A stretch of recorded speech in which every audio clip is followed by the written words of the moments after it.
Muy buenas tardes, tengan todos ustedes, amables televidentes, lectores y radioescuchas de Pensar Ético.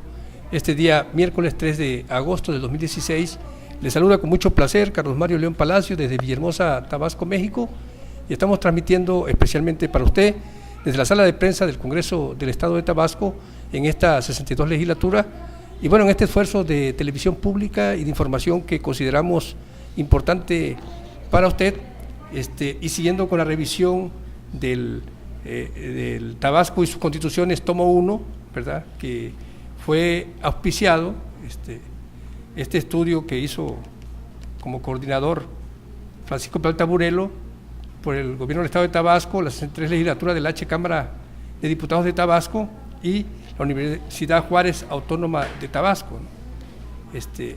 Este tomo en específico pues fue hecho a petición de la legislatura, ¿no? Y ya los tomos 2, 3 y 4 fue donde la universidad tuvo esa aportación, ¿no? En los tiempos del rector de la Universidad Juárez Autónoma de Tabasco, doctor Fernando Ravelo Ruiz de la Peña, donde los órganos autónomos pues tenían mucho más interés por la ciencia, ¿no? Cuando menos no había tanta vulgaridad como hay ahora en el comportamiento de las personas que andan cercanas al rector, ¿no? Y de todas esas tropelías que cometen, ¿no? Ofendiendo la inteligencia inclusive de las personas que nos dedicamos a informar y que lo hacemos de muy buena fe, ¿no? Y bueno, y dentro de este reconocimiento también aquí se encuentra un reconocimiento en paz descanse a Jorge Miguel Luna Cabrera, acucioso investigador tabasqueño, hombre de grandes talentos y de notable espíritu de colaboración, le brindó la colaboración y apoyó al proporcionar, después de hurgar en los archivos públicos y revisar su enorme arsenal de datos, los documentos constitucionales de 1825, de 1883 y de 1914, o sea que fue él el que proporcionó la Constitución de 1825. Y yo tuve la oportunidad de convivir algunas veces con Miguel Luna Cabrera antes de que falleciera, mucho antes, porque trabajamos juntos en Novedades y ahí compartimos, ¿no? Pero bueno, vamos a continuar con la lectura de la Constitución. En la sección tercera del gobierno nos dice, en el artículo 7 nos dice que el gobierno del Estado de Tabasco es representativo, popular y republicano federal, ¿verdad? Y luego nos dice que en el artículo 8, el poder supremo del Estado se conservará dividido para su ejercicio en legislativo, ejecutivo y judicial y jamás podrá reunirse.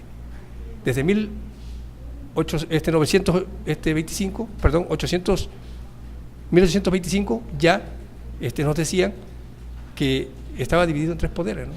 Entonces, y ahí es cuando nosotros hablamos que vienen las leyes de Europa a Norteamérica y de Norteamérica a México, ¿no? Y bueno, en el artículo 9 nos dice que la potestad de hacer las leyes reside en el Congreso, la de hacerlas ejecutar en el gobierno y la de aplicarlas en los tribunales establecidos por la ley, ¿no?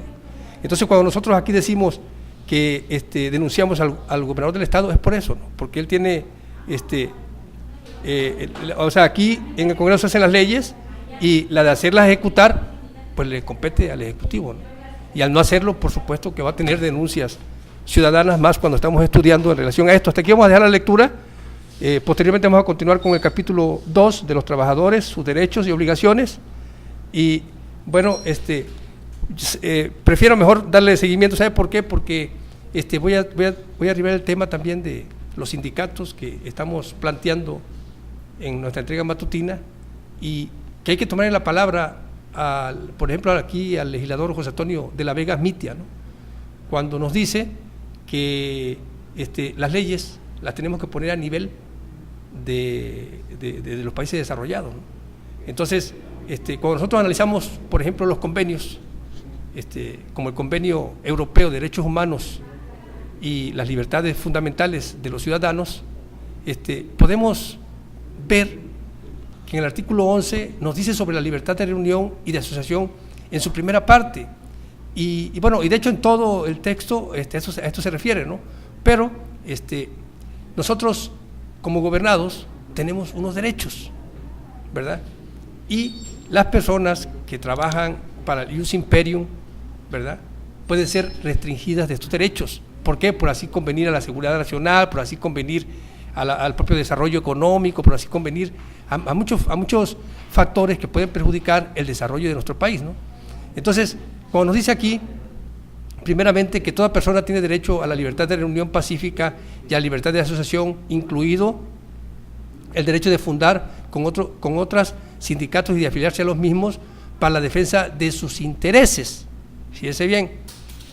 Pero esto se refiere a los ciudadanos que no trabajan para el gobierno del Estado, a los ciudadanos que no trabajan y que no sirven al ius imperium, pues, ¿verdad?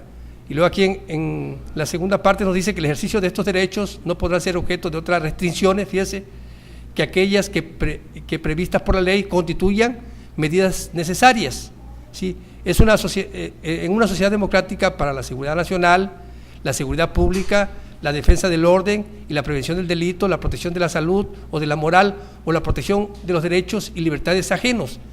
Entonces nosotros aquí hemos recalcado, ¿verdad?, que el movimiento que hace el CENTE como coordinadora y como una asociación o una unidad del magisterio, ¿verdad?, que para el caso son pagados por nosotros como ciudadanos, digo, y con nuestros impuestos, ¿no? Y todo lo que perjudicó, bueno, pues nos vemos aquí reflejados en esta segunda parte del artículo 11 del convenio europeo, ¿verdad? Dice, constituyan medidas necesarias en una sociedad democrática para la seguridad nacional. No hubo seguridad nacional porque estas personas hubieron muertas. La seguridad pública, no hubo seguridad pública porque se nos estaba coartando la libertad de tránsito a muchos mexicanos que tenían que pasar por ahí y no lograron pasar porque había ese bloqueo de carretera, ¿verdad?, en un comportamiento anarquista, ¿verdad?, con la intención de abolir una reforma, ¿no?, que se pudo haber discutido en los tribunales y pudo haber habido una resolución, y después de la resolución, entonces, bueno, presionar a los gobernantes en turno, ¿no?, como ellos lo hubiesen querido, pero primero deberían de haber cumplido, porque además son maestros. Mire, si nosotros en alguien debemos de tomar como ejemplo, ¿verdad?, pues es en las acciones de los maestros, porque ellos educan, ¿verdad? Entonces, si los maestros saben que hay instituciones, pero no acuden a ellas, pues después no van a poder ir a reclamar sus derechos a nivel internacional porque no han tocado las instancias nacionales, ¿sí? Entonces, lo que hacen es caer en una industria de reclamación que afecta a gobernados. O sea, el mismo ius imperium, al hacer leyes que vayan contrarias a los derechos que ellos reclaman, por citar ejemplos, ¿verdad?, porque no estamos diciendo que ellos no tienen derecho a reclamar, ¿verdad?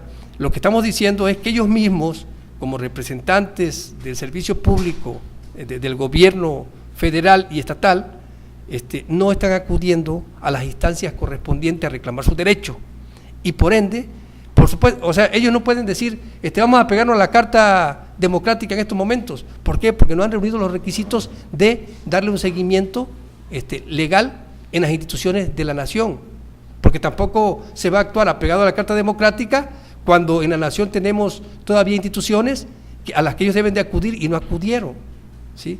Entonces, por eso es que en Europa no se permiten los sindicatos de los servidores públicos. Y luego aquí nos dice, y entonces ahí es cuando decimos, bueno, si vamos a poner las leyes al mismo nivel que los países desarrollados, tenemos que tomar en cuenta pues esta protección que hacen de los derechos de los gobernados, digamos, que son derechos humanos, sí, pero la restricción que tienen los servidores públicos que trabajan y por supuesto que viven del presupuesto público que nosotros generamos a través de nuestros impuestos, como explicaba el día de ayer. Y luego aquí dice, y la prevención del delito, están cometiendo delitos porque están dañando, ¿verdad?, a otras personas y están perjudicando la economía de otras personas. Dice, la protección de la salud o de la moral, ¿verdad? Bueno, es inmoral por los gritos que emiten, por todo lo que dicen, ¿verdad?, que en su molestia, por supuesto, porque se sienten dañados en sus derechos, ¿verdad?, lo dicen, pero insisto, no acuden a las instancias correspondientes, ¿sí? Y luego aquí dice, o la protección de los derechos y libertades ajenos. O sea, la libertad de nosotros, ellos la coartaron siendo parte del ius imperium, y eso es lo que no se debe de permitir en un país democrático, para entonces poder decir que algún día vamos a alcanzar el desarrollo, que algún día vamos a lograr estar en la verdadera democracia o en esa aristocracia que nos merecemos todos los habitantes del mundo cuando vivimos en un país democrático, ¿verdad?, que haya gobiernos, el gobierno de los mejores, bueno, la aristocracia, ¿verdad? Y que no estemos viviendo y soportando esta tiranocracia que por supuesto daña, ¿no? Entonces, solamente, sí poniendo a nivel las leyes, ¿verdad?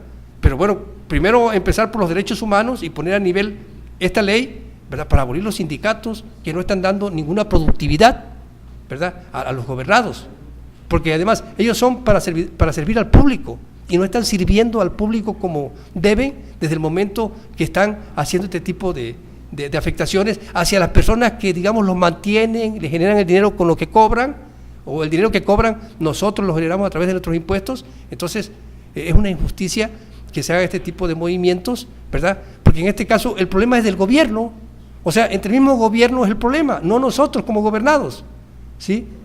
Porque para el caso, los maestros pues son parte del gobierno, son servidores públicos, ¿verdad? Y no tienen por qué causarnos este tipo de problemas los servidores públicos. Los servidores públicos no están, para que nos quede claro, para causar problemas en un país democrático. Y cuando ya lo están haciendo, entonces es cuando sí debemos de poner a nivel las leyes de los países desarrollados, sobre todo en el tema de derechos humanos, ¿sí? Dice que el presente artículo no prohíbe que se impongan restricciones legítimas al ejercicio de estos derechos para los miembros.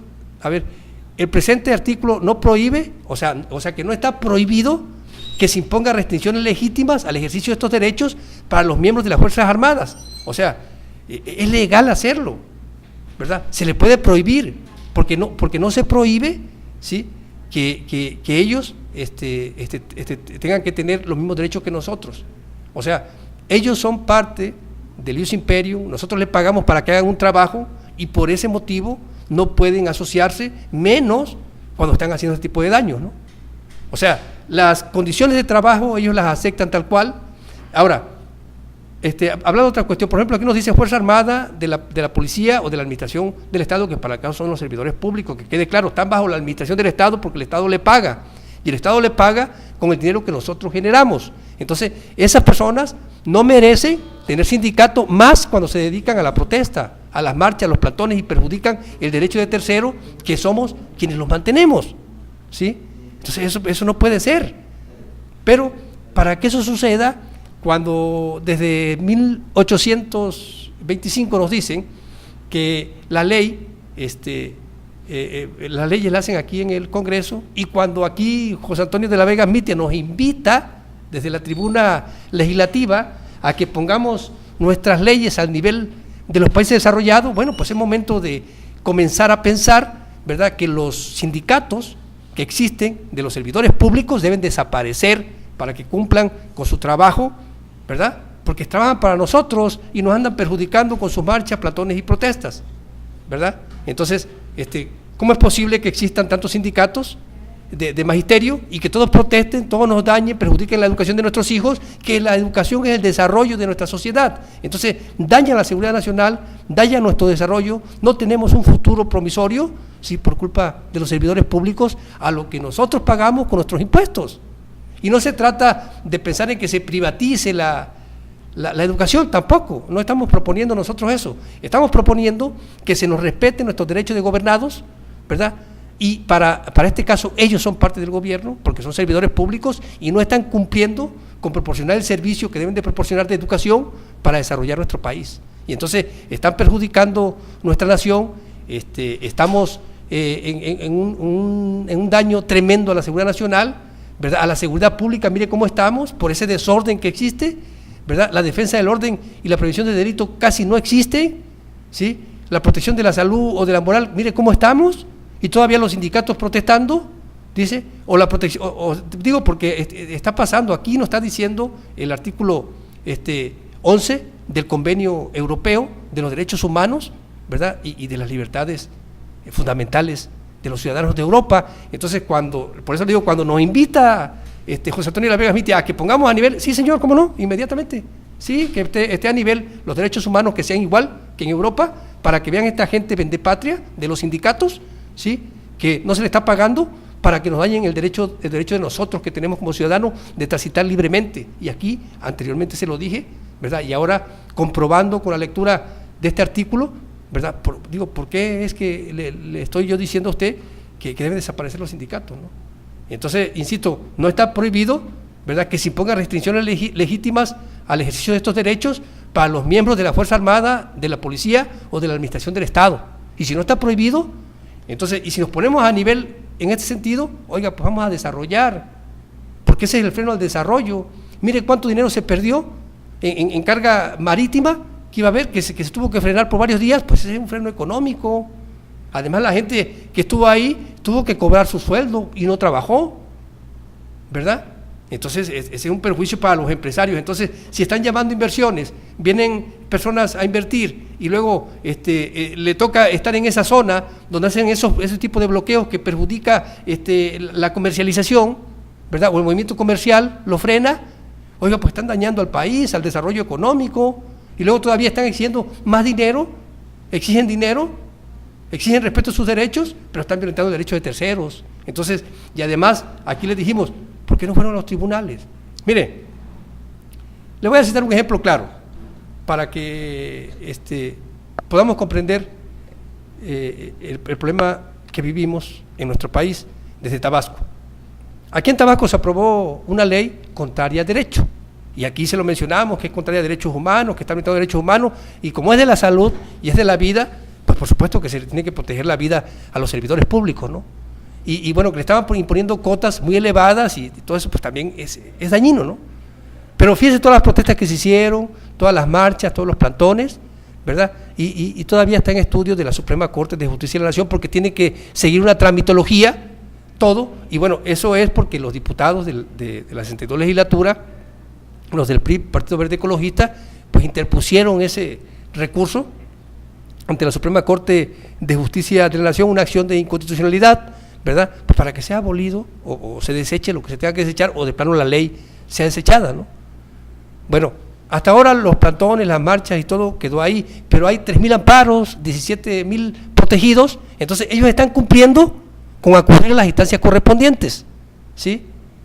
Y es muy diferente, por ejemplo, en la protesta de los maestros, ¿sí?, que también pertenecen y que también estuvieron en este movimiento porque son trabajadores del Estado, insisto, ¿verdad?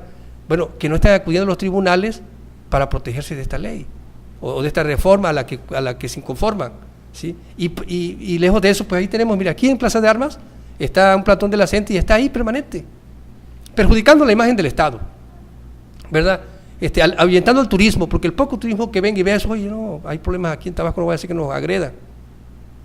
Y luego, nosotros qué necesitamos, por ejemplo, si ese pasillo donde están ellos podría servir para que nuestros hijos vengan y disfruten de Plaza de Armas y corran y disfruten del parque, pues ahora ya no van a poder disfrutar nuestros hijos, porque estos señores, ¿verdad?, pues está haciendo su protesta y están dañando el derecho de terceros. Entonces, si la ley que protege ese derecho de ellos, que digo, a través de, porque ellos se apegan a los derechos humanos, pero no se dan cuenta que son servidores públicos y que se les puede restringir porque están dañando el derecho de terceros. Entonces, que la ley sea más específica en ese sentido, ¿verdad?, y que se reforme, ¿verdad?, y que primeramente proteja nuestros derechos como gobernados que aportamos con nuestros impuestos para que ellos puedan comer diariamente, ¿verdad?, y que sus problemas los diriman en lugares de la competencia, en las instancias competentes, y que si no los atienden ahí, que se puedan ir a instancias internacionales y que no hagan estos movimientos como industria de la reclamación, porque eso es lo que nos perjudica y no desarrollamos. Entonces, esos son los problemas que enfrentamos en nuestro país y bueno, vamos a tomar la palabra, como le digo, ¿va? Si nos están diciendo que hay que poner nuestras leyes al nivel de los países desarrollados, pues hay que ponerlo, ¿no? Hay que aceptarle, sí, vamos, le entramos, ¿por qué no?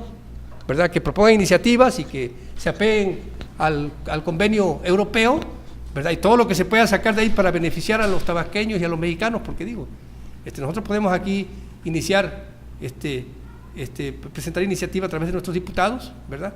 Los propios ciudadanos podemos proponer que se inicie una ley que proteja ese derecho de los gobernados, que no le deje todo a los servidores públicos, que puedan hacer y deshacer a la hora que quieran, y va a ver cuántas veces van a hacer sus marchas y sus plantones, pues jamás lo van a hacer.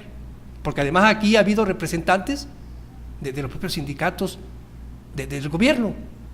O sea que para el caso entre ellos mismos queda la bolita, ¿sí?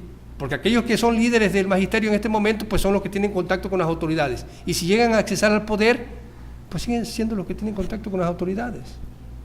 Entonces, no defienden a cabalidad nuestros derechos como gobernados, ¿verdad? Porque ellos son servidores públicos.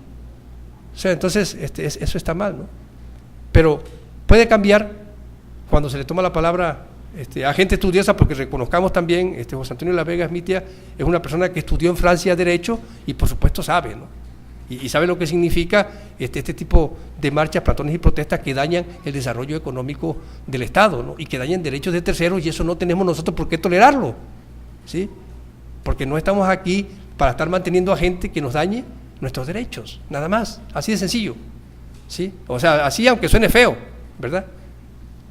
Y bueno, ya de Tabasco y sus constituciones vamos a continuar posteriormente, ya como quiera. Lo que yo quería abundar era esto, ¿no? Que hay que tomar la palabra, que pongan nuestras leyes a ese nivel y que protejan más nuestros derechos, ¿no? Porque todo lo que ha pasado, o sea, primeramente aquí, ¿cuántas días tardaron con sus protestas? Y todavía, insisto, aquí están en Plaza de Armas. En Oaxaca hubo muertos por las protestas. Eso es inseguridad nacional, no es seguridad nacional, ¿sí? Y perjudican hasta la propia imagen del gobierno los mismos servidores públicos. Entonces, fíjese, si la protesta no la hacemos nosotros, ¿sí? Pues ellos tampoco pueden hacerla. Si nosotros como ciudadanos no protestamos, ¿sí? Ellos no pueden protestar por eso. Y luego poniéndose la bandera de los ciudadanos, no, que van a privatizar la educación. No se puede privatizar. Y tal vez si se privatiza y nos van a enviar el dinero a nosotros, nos van a decir, ¿sabe qué? Aquí está 1,000 pesos quincenal para que usted mande a su hijo a la escuela donde usted quiera. Ah, ¿verdad? Entonces posiblemente eso es lo que teman, que los vayan a despedir y ¿sabe qué? Vamos a tratar directamente con los ciudadanos, a ver usted cuántos hijos tiene, 2, bueno, ahí están 2,000 pesos para que envíe a sus hijos a la escuela quincenalmente, por citar ejemplo, o 1,200 pesos para que los mande quincenalmente a la escuela a los 2. Entonces, a cualquier escuela que usted escoja, a cualquier colegio. Entonces ese es el problema, ¿no? Y le digo, no es que estemos de acuerdo en la privatización de la educación, nosotros no queremos meternos en esa polémica, ¿sí? Pero si ellos son servidores públicos y reciben un salario que generamos nosotros a través de nuestros impuestos, lo menos que deben de hacer es dañar el derecho de terceros, y es lo que más hacen. Y le digo, esta protesta que está aquí en Plaza de Armas es pacífica, están ahí sentados, ahí duermen, ahí pernotan y tienen sus mantas, su publicidad de su movimiento, pero están perjudicando a terceros y están perjudicando la imagen de la capital del estado de Tabasco. Entonces, tolerar este tipo de actos, ¿sí? Pues va contrario a la seguridad nacional, va contrario al desarrollo económico, va contrario a la sana convivencia y a la paz social. Entonces, se tiene que acabar esto y se tiene que regular por la ley, ¿sí? Si se privatiza o no se privatiza la educación, esa es otra cuestión. Nosotros tenemos que tenerla garantizada y tenemos que tenerla garantizada por el gobierno. Ahora, si tomamos como ejemplo otra cosa, los laudos que se generan son de los mismos servidores públicos. Las mejores sentencias pagadas, digo, hablando de recursos económicos, ¿verdad? Los recursos económicos, donde más se han cobrado recursos económicos por sentencias de laudos, no son en las empresas particulares, son en el gobierno del Estado. En el gobierno del Estado, en el gobierno municipal, y ese dinero es dinero que nosotros generamos y que pudo haber servido para un programa social y que no se aplicó porque le violentaron el derecho laboral a un trabajador, ¿verdad? Y ahora tiene que pagar. Ahora, el gobierno del Estado y el municipio, la legislatura no están para violentar ningún derecho, porque tampoco estoy diciendo que por eso le van a violentar los derechos a los trabajadores, ¿verdad? Pero, fíjese, si ellos trabajan 8 horas, y el salario mínimo de un empleado, de un trabajador, es de 71 pesos, ¿sí? Diarios, o 73 pesos, 74 pesos casi diarios, ¿sí? Es el salario mínimo establecido en el país, ¿sí? Entonces, hay personas que están cobrando 91,000 pesos, 41,000 pesos, 61 pesos, y son agentes de segunda. Entonces, el problema es el abuso que están haciendo los recursos públicos, ¿sí? Pero ese abuso también se debe a las mismas presiones que ejercen, ¿verdad?, los propios servidores públicos a través de los sindicatos, ¿sí? Entonces, el problema lo generan ellos, ¿sí? El propio gobierno, y el recurso que se está acabando es el recurso de nosotros, lo están comprometiendo al futuro. Por ejemplo, ahora sale un presidente municipal y deja problemas de denuncia de laudos, y el otro que viene, pues acepta la deuda y paga el dinero después que salga el laudo en contra del municipio, y eso está mal. El gobierno concluye cada trienio, y cada trienio empieza. O sea, nosotros tenemos un contrato social cuando votamos y elegimos autoridades. Cuando concluye ese ciclo, se cierra y empieza otro. pero el ciclo cerrado no puede dejarle problemas al que viene, menos económicos. Por favor, ¿cómo va a estar comprometiendo el dinero público, verdad? Cuando es otro el que va a venir a gobernar. O sea, si usted está ahorita, como por ejemplo está aquí en el municipio de Centro Gerardo Gaudiano, por el tiempo que vaya a estar como presidente municipal, ¿no? Cuando concluya, él no puede dejar problema de que hay una denuncia y de lado, no puede dejar nada de eso, porque además no están para violentar los derechos de los ciudadanos, porque además son el espejo de la sociedad. Imagínense cómo se va a mirar en el espejo, o cómo pueden exigirle a un empresario le respete los derechos laborales a sus trabajadores, ¿verdad? Como autoridad, ¿cómo le van a exigir si ellos no cumplen? Entonces, eso no está bien, ¿no? Y que permitan que eso se haga, o sea, las cantidades más grandes que se han pagado en sentencias de laudos se pagan desde el gobierno del Estado. Entonces, es dinero que se pierde y que no se aplica en programas sociales. Ahora, lo que se invierte en nómina, en mucho del presupuesto, casi el 90%, entre nóminas y gastos de representación, son el 90% del presupuesto, o sea, nada más queda el 10% para aplicarlo para todos. Entonces eso no está bien, se está perjudicando a la sociedad, ¿sí? Entonces cuando se habla de poner las leyes a nivel, hay que agarrar la palabra, como ya le dije, ¿verdad? Y pedirle que se apeguen al Convenio Europeo de Derechos Humanos y Libertades Fundamentales para protegernos como gobernados y entonces sí proteger la democracia e encaminarnos al gobierno de los mejores, ¿verdad? A la aristocracia. Y bueno, continuando con la lectura de la Constitución Política de los Estados Unidos Mexicanos en el artículo 26, recordemos aquí que nos quedamos en el inciso C, dice, el Estado contará con un Consejo Nacional de Evaluación de la Política de Desarrollo Social, que será un órgano autónomo con personalidad jurídica y patrimonio propio a cargo de la medición de la pobreza y de la evaluación de los programas, objetivos, metas y acciones de la política de desarrollo social, así como de emitir recomendaciones en los términos que disponga la ley, la cual establecerá las formas de coordinación del órgano con las autoridades federales, locales y municipales para el ejercicio de sus funciones. Luego nos dice más que el Consejo Nacional de Estadística de la Política de Desarrollo Social estará integrado por un presidente y 6 consejeros que deberán ser ciudadanos mexicanos de reconocido prestigio en los sectores privados y social, así como en los ámbitos académicos y profesional, tener experiencia mínima de 10 años en materia de desarrollo social y no pertenecer a ningún partido político o haber sido candidato a ocupar cargo público de elección popular. Serán nombrados bajo el procedimiento que determine la ley por el voto de las 2/3 partes de los miembros presentes de la Cámara de Diputados. El nombramiento podrá ser objetado por el presidente de la República en un plazo de 10 días hábiles, y si no lo hiciere, ocupará el cargo de consejero la persona nombrada por la Cámara de Diputados.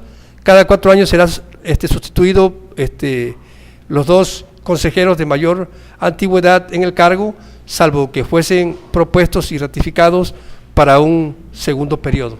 Luego aquí nos dice que el presidente del Consejo Nacional de Evaluación de la Política de Desarrollo Social será elegido en los términos del párrafo anterior, durará en su encargo 5 años, podrá ser reelecto para una sola vez y solo podrá ser removido de sus funciones en los términos del título 4 de esta Constitución.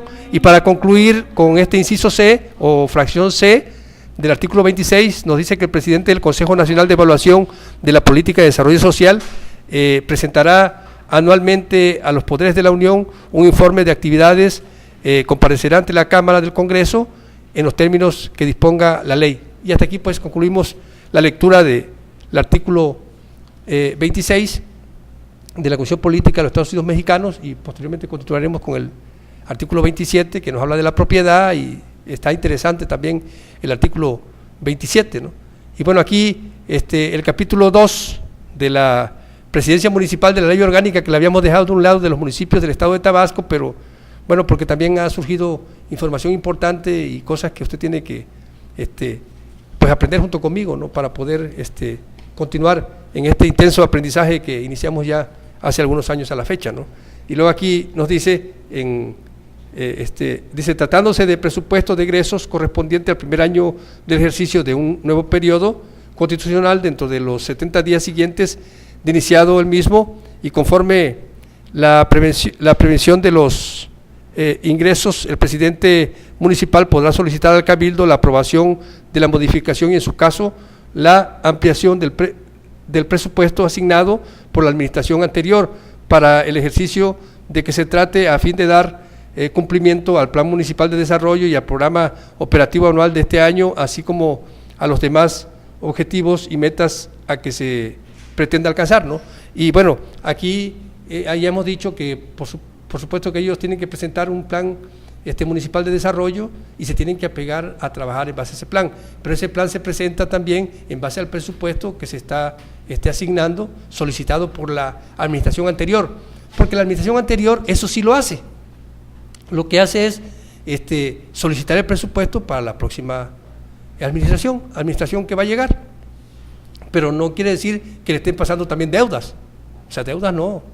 Concluye un trienio, concluye, ¿verdad?, la representación electa para un trienio, y tiene un presupuesto del que va a hacer uso y tiene derecho que respetar y tiene que respetarlo. Si no lo respeta, entonces todo el peso de la ley y el rigor de la ley debe de caer sobre esos representantes que no cumplen, ¿verdad? No sobre nosotros, porque haz de cuenta que todo el peso de la ley nos lo aplican a nosotros cuando nos están quitando, despojando de dinero, de recursos públicos, y le están pagando a servidores públicos o ex servidores públicos, porque un servidor público le violentó sus derechos. Espéreme, eso no puede ser, pero es lo que está pasando, y está pasando porque nosotros lo permitimos, porque no entramos dentro de esa democracia participativa a la que nos invita la Carta Democrática, de estar pendientes como ciudadanos, de participar, ¿verdad?, de exigir, por supuesto que de forma amable y apegado a la ley. Si no, necesita uno ni ser grosero, su vocabulario debe de ser, o su forma de expresarse, como está escrita la ley. Así está escrita la ley, así sea usted, así hable, así platíqueles, así pida sus derechos, así exíjale que le respeten. Por supuesto que si usted va con palabras altisonantes, lo que está haciendo es dejar mal a los ciudadanos. Sí, porque están diciendo, no, pues tenemos ciudadanos que ni saben expresarse, hombre. Si vienen aquí con groserías, pues yo no los voy a atender, porque cómo van a faltar el respeto, es ultraje a la autoridad, ¿verdad? O sea, son capaces y lo dicen. Entonces, por eso debemos de actuar de una forma educada, con un vocabulario apropiado, ¿verdad?, con mucho respeto a la autoridad, pero exigirle el derecho. O sea, una cosa es que usted le hable con respeto y otra cosa es que no le exija el derecho, ¿verdad? O sea, usted no necesariamente tiene usted que exigir su derecho por la fuerza o gritando, ¿sí?, sin palabras altisonantes, es más, sin gritos. ¿Sabe qué, señor? Mire, el artículo 11 dice, por citar ejemplo, ¿no?, el artículo 11 del Convenio Europeo de los Derechos Humanos y de las libertades fundamentales, pues dice que los sindicatos no deben. ¿Por qué está usted permitiendo? Porque además son derechos del mundo, ¿verdad? Entonces, si nos agarramos de ahí, dice, oiga, así hay que ser, porque así se defiende el derecho, porque estamos estudiando. Pero por supuesto que si nuestras leyes se ponen a ese nivel es mejor, ¿no?, porque nos protegen mucho más nuestros derechos como gobernados. Entonces, para que eso suceda, tenemos que saber, y para que nosotros podamos aprender, pues tenemos que tener a alguien como este humilde servidor que le esté comentando ese tipo de conocimientos. Y luego aquí, en la fracción 4 de este mismo artículo 65 de la Ley Orgánica del capítulo 2 de la Presidencia Municipal, nos dice que ejecutar los planes y programas municipales a que hace referencia la fracción anterior, así como llevar los controles presupuestales correspondientes para formular las cuentas públicas, que será sometida a la legislatura local por medio del ayuntamiento. Cuando viniera aquí la cuenta pública y trae, no, que debemos tanto, pues hay que pagarlo. Tienen que pagarlo. Aquí no pueden dejarle deuda a otro. Pero lejos de hacer eso, aquí en la 61 legislatura, lo que hicieron fue ampliarle o darle una reestructuración de la deuda al anterior presidente municipal. Sí, entonces esos son problemas serios que han pasado y que no deben de pasar, pero cuando tenemos una sociedad observante y participativa en esa democracia a la que nos invita la Carta Democrática Interamericana de la OEA. Aprendamos juntos con Carlos León. Gracias, muchas gracias por escucharme y espero verdaderamente sea de su agrado. Gracias.